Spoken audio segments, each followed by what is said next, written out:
check out this audio from Suge Knight. It's from his podcast with Dave Mays, and he's speaking on, Tupac and Snoop being cool, and how, after Tupac got killed, Snoop started hanging out with Diddy. And, he also speaks on how, Snoop, he did the Steve Harvey show with Diddy after Tupac got killed. Check this out. Okay. It's downloading right now. Then you look at the scenario how everybody used Pac to make their stuff famous or make their project better. You got people who use their songs for Pac and tell them how much they love Pac, but they do songs for Puffy.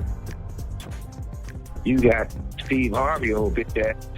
This motherfucker telling, well, Pac, according to everybody else, he brings Snoop and Puffy on there and say, these are dudes who's running this in the East Coast, West Coast.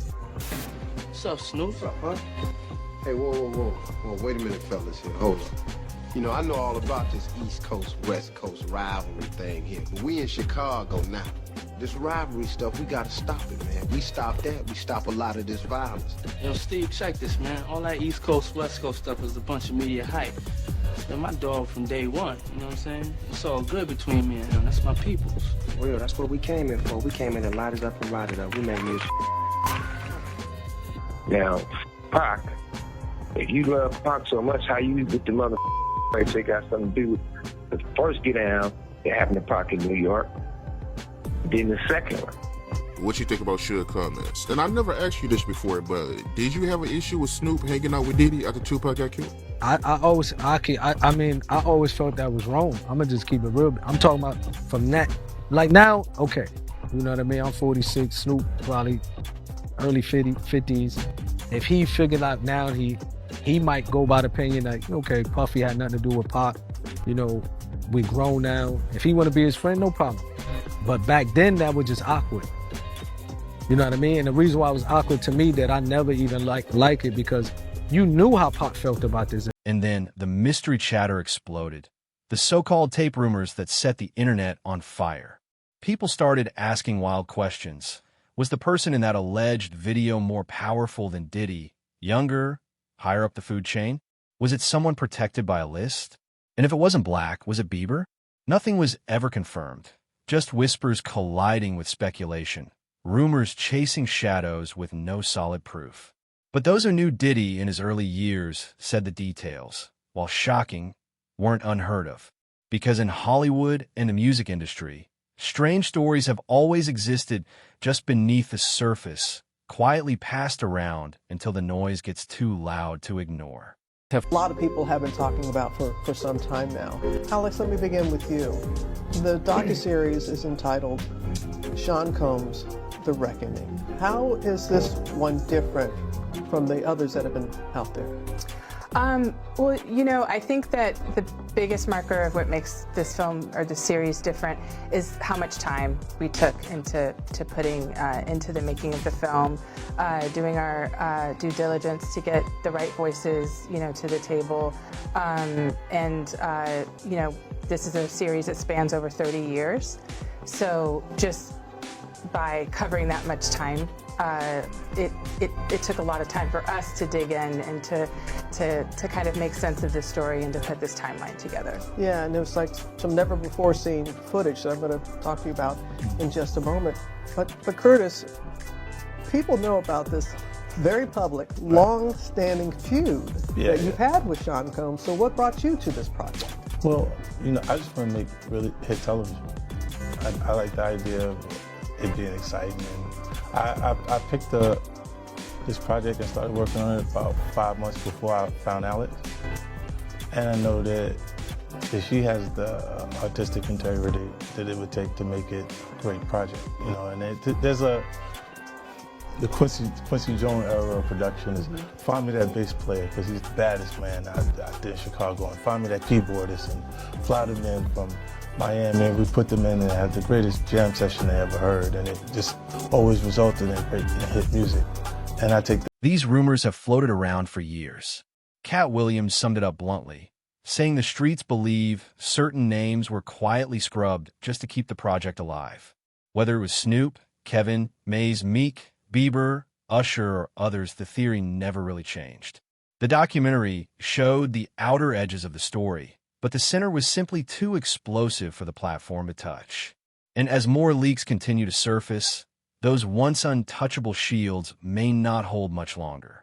What's going on with Kevin Hart? I don't know, man. Oh, you know, the internet is going wild on him, saying that he was a curator and a narrator of one of the Diddy parties and got caught on tape. You hear that? Wow. I didn't hear that one. That must be one of your favorite. That must be one of your favorite comedians then. Cause you ain't hear that? That was cool. Huh? I didn't hear it. Get out of here. It was cool, but I didn't hear that one.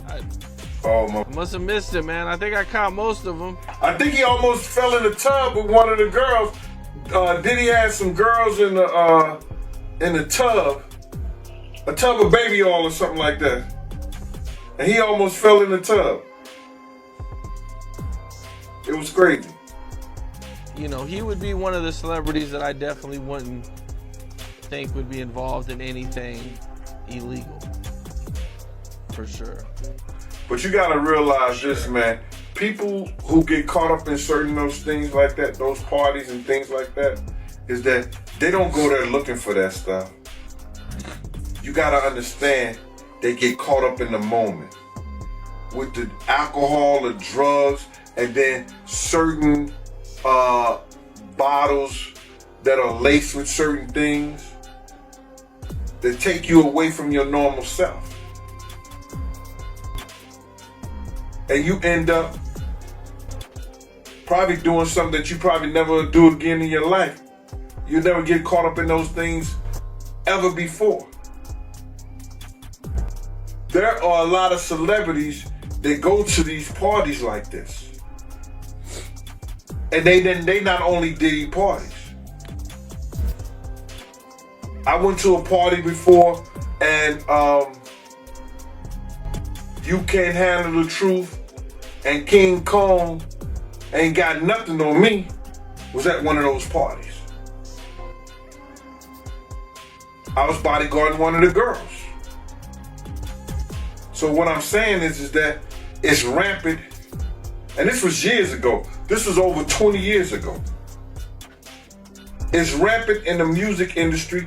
It's rampant in Hollywood, film, pictures, and anything. Can I tell you a story, Killer? I don't think I ever told you this story. This is what Puff taught me. One time I walked in when I was fresh off the streets. I got signed to Bad Boy. I had these fresh Air Nikes on, and then had on Air Nikes too, brand new.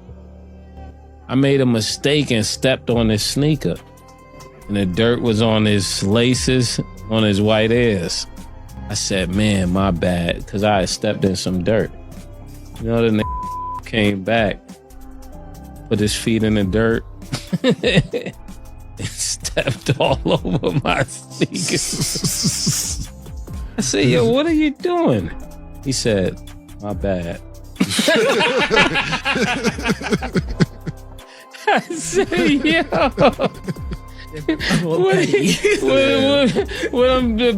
The moral of the story is, nobody just want to hear you say you're bad.